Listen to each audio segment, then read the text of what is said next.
Bonjour la famille et soyez les bienvenus sur Cuisine Rapide. Aujourd'hui, je vous propose une petite recette de galette mystérieuse avec une petite fève à l'intérieur.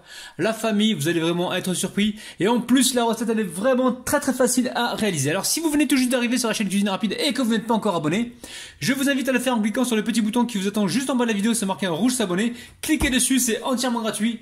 Et en plus, vous allez apprendre énormément de choses. Au passage, si vous appréciez la vidéo, n'oubliez pas le petit pouce vers le haut. On part en cuisine, c'est parti. Alors, dans la poêle qui chauffe, je mets un petit peu d'huile d'olive. On va mettre environ 3 cuillères à soupe. On va pas la laisser chauffer longtemps. On va mettre aussitôt notre garniture. Donc à savoir le poulet, le poivron vert, poivron rouge et un oignon. Allez, on va mettre un petit peu de sel. On y met également du poivre. Et là, on va venir mélanger et cuire cette préparation sur un feu moyen pendant environ 7 à 8 minutes.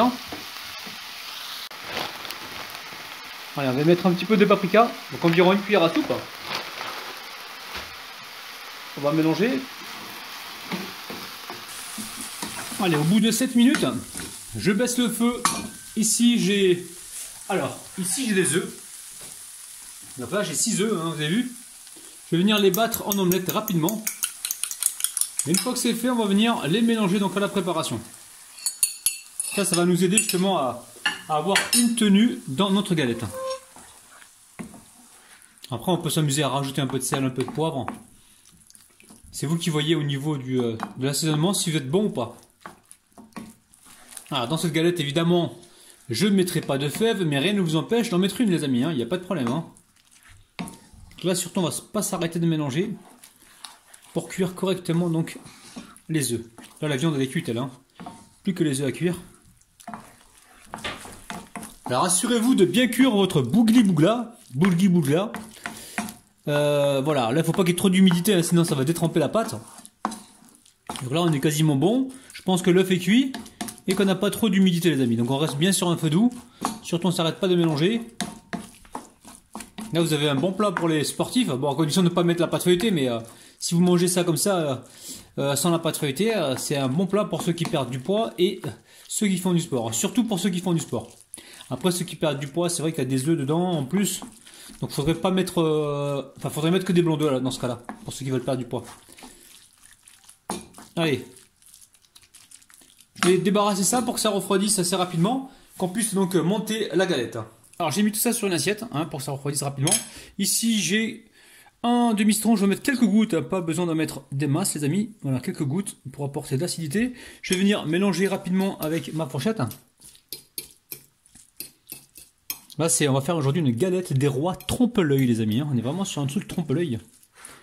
Alors, je sais pas si je vais mettre une amande ou pas en guise de fève, parce que je sais qu'il y a quelqu'un qui va me dire, ouais, sacrilège, une galette des rois, il faut une fève. Oui, mais là, c'est pas une vraie galette des rois, là. Là, c'est un trompe-l'œil. Donc, je vais juste goûter pour savoir si au niveau du sel, c'est bon. Bismillah. Franchement, ceux qui font du sport ou qui veulent perdre du poids, essayez cette recette parce que c'est vraiment super bon et en plus, c'est riche en protéines. Et franchement c'est super bon. Par contre pas pour une personne, vous la divisez en 3 ou en 4 les amis, parce que sinon ça va faire trop. Bon, on laisse refroidir complètement et puis on va passer à la suite. Alors une fois que votre appareil, votre préparation a refroidi, elle est légèrement tiède, pas trop les amis. Ici je récupère donc de la pâte feuilletée. Alors pâte feuilletée achetée dans le commerce. Donc je sais que j'utilise pas généralement des pâtes feuilletées rondes comme ça du commerce. J'utilise généralement celle qui vient de Picard, qui est beaucoup mieux. Mais là, je me suis dit, voilà, on va essayer de faire un raccourci aujourd'hui. On va essayer de simplifier les choses.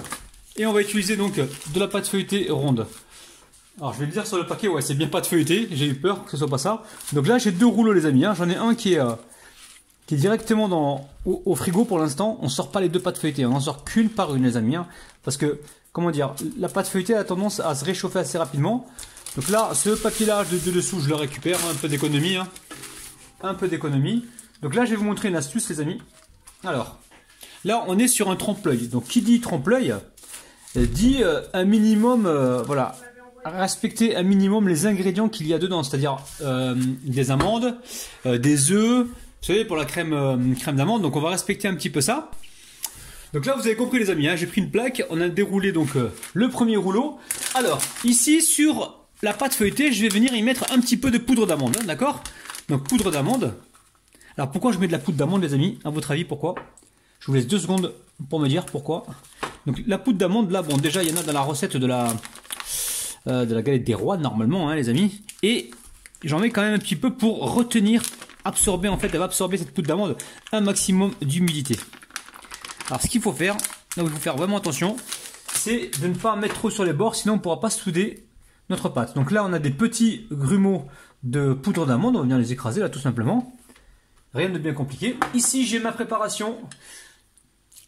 Je vais venir la verser. De toute façon, avant de cuire cette galette, on va la repasser un petit peu au frigo. Pourquoi? Parce que on veut vraiment la mettre au frigo. On veut la mettre au four. On veut la mettre quand la préparation est totalement froide. Si on a une farce qui est chaude, la pâte qui est froide, on a peu de chance. Enfin, il y a des chances que dans le four ça se passe pas comme prévu. Hein.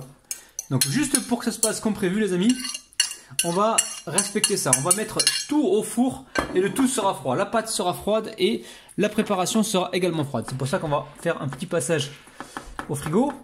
Alors, au niveau de la quantité de viande, il me semble que j'ai mis moi 250 grammes de blanc de poulet. Vous pouvez aller jusqu'à 300 grammes si vous voulez, les amis. Là, le but du jeu, c'est pas forcément d'avoir que du poulet. Hein. Là, on a envie de faire manger des légumes aux enfants. Je vous assure, hein, c'est super bon. Hein, c'est vrai que ça paraît comme ça assez original, mais moi je suis un peu dingue, les amis. J'aime bien sortir des trucs qui n'existent pas encore. Alors, je sais qu'il y en a qui vont me dire, ouais, mais la galette des rois, hein, c'est de l'amande, de la crème d'amande, et la crème pâtissière, c'est de la frangipane. Ouais, mais j'ai envie de faire comme ça, loulou. J'ai envie d'innover un petit peu, de faire une version salée. Alors si je dis galette des rois salée, je sais qu'il y en a beaucoup qui vont râler parce qu'ils vont dire, ouais, la galette des rois, c'est un dessert, hein, c'est pas un plat chaud. Je sais, loulou, je sais. Mais bon, je mettrai pas de fèves aujourd'hui, hein, vous avez compris, les amis. Hein. Ou alors vous mettez une amande si vous voulez, ou une noix, vous mettez ce que vous avez. Mais là, on mettra pas de fèves, les amis. Bon, les amis, pour filtrer un peu les râleurs, je vais mettre une fève, on mettra une amande. Hein. Hop là. Vous mettez une noix, une amande, moi j'ai mis ce que j'avais à portée de main, sinon vous pouvez mettre des noix, vous pouvez mettre vraiment ce que vous voulez. Donc une fois qu'on a fait ça, la famille. Alors ici, j'ai des amandes que j'ai passées à la poêle. Donc là, on est un petit peu sur l'esprit de la... Comment on appelle ça? De la pastilla, les amis, sauf que la pastilla, c'est de la feuille de brique. Il y a du sucre et tout ça, mais moi je vais pas mettre de sucre, les amis, hors de question. Mais pas de sucre dedans, les amis. Donc là, on met des amandes, il va y avoir du croquant, je vous le dis. Alors, une fois qu'on a fait ça, il y en a partout des amandes. Donc après, bon, il faudrait mettre du beurre hein, pour respecter vraiment la recette, parce qu'il y a du beurre dans la crème d'amande. Il faudrait mettre du lait aussi, parce que dans la crème pâtissière, dans la frangipane, il y a également du lait. Allez, on fait rentrer ça comme ceci. Ensuite, je récupère ma deuxième pâte feuilletée. Ça coûte pas cher, les amis, ça. C'est 1 € et quelques. Non, 2 €. Moi, j'ai pris la bonne qualité, les amis. Vous avez plusieurs qualités. Donc là, on prend le deuxième rouleau. Juste avant, on va légèrement humidifier donc, les contours pour pouvoir donc souder la pâte. Bon, finalement, je vais opter pour une dorure. Là, j'ai à peu près une bonne cuillère à soupe de lait. Je vais mettre directement un œuf avec. Et on va venir le battre.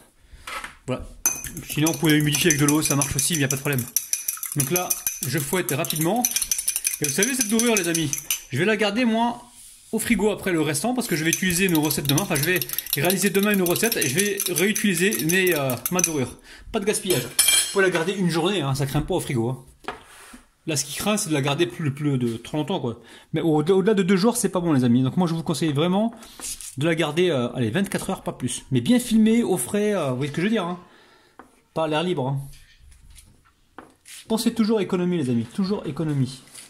Pas économie dans le sens d'être radin, rapia, non, c'est pas ça. Le truc, c'est pour essayer de pas trop gaspiller. On gaspille énormément. Si vous saviez, les amis, si jamais vous prenez un papier et un stylo et que vous calculez ce que vous jetez dans l'année, mais même moi, c'est pareil. Même en faisant attention, j'arrive à jeter des choses. Vous allez vraiment être surpris. On jette des quantités de choses incroyables. Allez, on déroule la pâte. En même temps que je vous montre ma recette, j'essaie de vous apporter toujours plus de valeur. Ça, c'est mon objectif. Apporter un maximum de valeur à mes abonnés. Voilà, je partage tout avec vous. Allez. Allez. Donc là, on va essayer de bien viser. On vise bien. Hop là. Là, on vise bien. Alors, bizarrement, on a une pâte qui est plus grande que l'autre. Je sais pas pourquoi, les amis. Bon, mais c'est pas grave. Hein. Là, avec le pouce, je vais venir appuyer comme ceci, vous voyez, les amis. Et si jamais vous voyez que ça colle, vous trempez vos mains dans la farine, hein, regardez. Dans la farine, justement pour pas que ça colle. Et là, vous continuez. Pour l'instant, on fait ça. On donne des coups de pouce. En même temps, un petit pouce vers le haut, hein, si vous voulez, les amis. Ça prend 2 secondes, ça fait énormément plaisir. Et ça me permet Enfin, ça permet surtout à la chaîne Cuisine Rapide d'être bien référencée donc sur YouTube. Et en même temps, vous allez pouvoir partager donc cette recette à tous vos amis pour leur en faire profiter. Cette année, j'ai pas fait de galettes des rois sucrées parce que j'estime qu'il y en a pas mal. Chaque année, j'en ai plein sur ma chaîne. Donc ça sert à rien de surcharger la chaîne avec des recettes de galettes qui se ressemblent plus ou moins. Donc là, cette année, je pars sur une version salée. Après, vous faites ce que vous voulez, les amis, hein, parce que je sais, moi, il y en a qui vont dire, ouais, ils vont râler tout ça, mais non, non, faites ce que vous voulez. Hein. C'est votre cuisine, vous faites ce que vous voulez, les amis.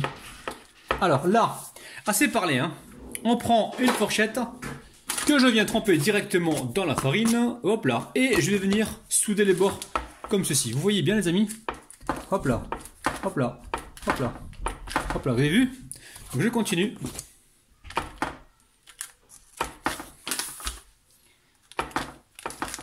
Ensuite, on trempe un couteau dans la farine et on va venir comme ça. Voilà. On va finaliser la soudure. Alors. On essaie de ne pas déchirer la pâte et on utilise le dos du couteau, hein, d'accord? À chaque fois, on vient tremper ici dans la farine. Allez, on va dorer la galette. Alors. On va essayer de ne pas aller trop au bord. Hein. Voilà, on va pas sur les couches pour qu'on voie bien les couches de feuilletage. Donc on va aller juste au-dessus, un petit peu là, mais pas tout à fait au bord, hein, d'accord? Voilà, je récupère mon couteau, je vais juste le poser comme ça. Donc sur la galette, et je viens de tirer un trait. Donc on reste bien au milieu. On n'appuie pas, les amis, hein, c'est juste le couteau qui travaille. Hein, on n'appuie surtout pas. Ensuite, on fait une croix pour l'instant, on fait une jolie croix. On laisse le couteau travailler tout seul. Ensuite, on va faire une sorte de feuille.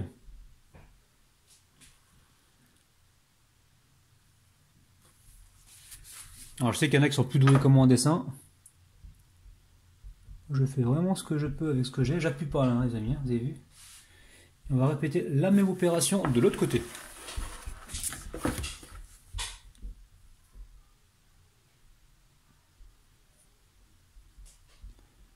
Bien aller là, hop là.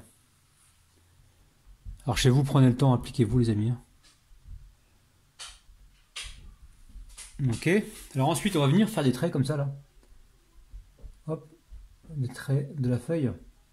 On n'appuie pas, les amis, hein. On est avec le dos du couteau, on y va tout doucement. Alors, on va faire une tige comme ça là, hop, une qui part dans ce sens là. On va répéter la même chose ici là, hop là. Hop là. Là, pareil, une petite tige qui part vers là et une tige qui part vers là. Hop là. Allez, pour finir, on va faire des petits trous. Alors, je vais prendre mon pic là pour faire des trous là. J'ai un truc qui est pas mal. Il est où mon truc là? Il a disparu.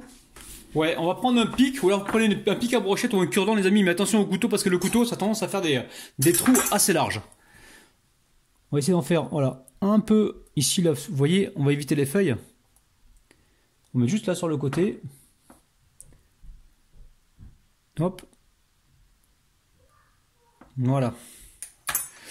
Je vais mettre ça au frigo, les amis. Hein, je mets ça au frigo pour l'instant. Je veux que ça refroidisse complètement. Ensuite, je vais remettre une deuxième couche de dorure. Et on pourra donc l'enfourner. A tout de suite.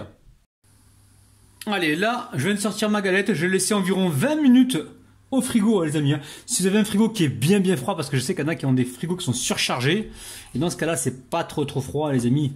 Donc mettez un peu plus longtemps, mais moi, au bout de 20 minutes, là, ça a bien raffermi. Donc là, je remets un petit coup de dorure pour avoir quelque chose de joli. Encore une fois, on ne va pas sur les bords, les amis, sinon le feuilletage ne montera pas. Et donc là, je fais mon four à 180 degrés, les amis. Après, tout dépend des fours. Et moi, je vais le cuire à 180 degrés et je vais voir. Si jamais je vois que ça prend trop de coloration, je mettrai une feuille d'aluminium dessus et je baisserai un petit peu le feu et je continuerai de cuire. Je vous dirai donc la quantité, les températures exactes et la durée exacte. Allez, c'est parti en cuisson. Alors, ça a cuit environ 30-35 minutes. Hein. Donc, j'ai commencé à 180 degrés. Quand j'ai vu que ça prenait de la coloration, j'ai baissé un petit peu le four à 165. J'ai surveillé. J'ai pas mis de feuille d'aluminium, mais j'ai baissé un petit peu le four. Donc là, on a quelque chose de très croustillant, les amis. Pour une pâte feuilletée du commerce, je trouve que c'est pas trop mal. Hein. C'est pas trop mal. Le feuilletage est bien. Donc là, on attend qu'il refroidisse et puis on va se couper une jolie part. Allez, à tout à l'heure. Bon, la famille, on arrive en fin de vidéo. Où est-ce que j'ai mis mon couteau? Il est où mon couteau? Il est où? Il est où? Je le cherche, il est là. Allez, on va se couper une jolie part. Je prends un couteau comme ça, un couteau assis. On vise bien au milieu. Galette bien brillante, il n'y a pas besoin de mettre du sirop dessus ou quoi. C'est super brillant, c'est nickel. Hein. Ouh, si je tombe sur la fève, les amis, il faudra me faire un gage. Vous aurez le droit de me proposer un gage si je tombe sur la fève. Si je tombe sur la fève, je vous le dis pas, les amis, hein, parce que si vous me dites de faire des choses bizarres en pleine nuit dans Paris, ah non, non, non, non, non, non. Oh là, il se laisse emporter le petit rabat là, le petit rabinou. Regardez-moi ça. Les amis, nous allons compter jusqu'à 3 comme le veut la tradition. 1, 2, 3, les bokawa. Oh, oh. Oh là là, les amis. C'est un truc de ouf. Oh là là là là, les amis. Bon, la famille, je vais me dépêcher. Hein. Je vais aller faire le montage de cette vidéo. Je vais vous la publier. Je vous montre le dessous. Regardez-moi ça, les amis. C'est parfaitement cuit. C'est un truc de ouf. Bismillah. Pour la fève, j'ai droit à une seule bouchée, les amis. Hein. Si je tombe pas dessus, tant pis. Hein. Bismillah.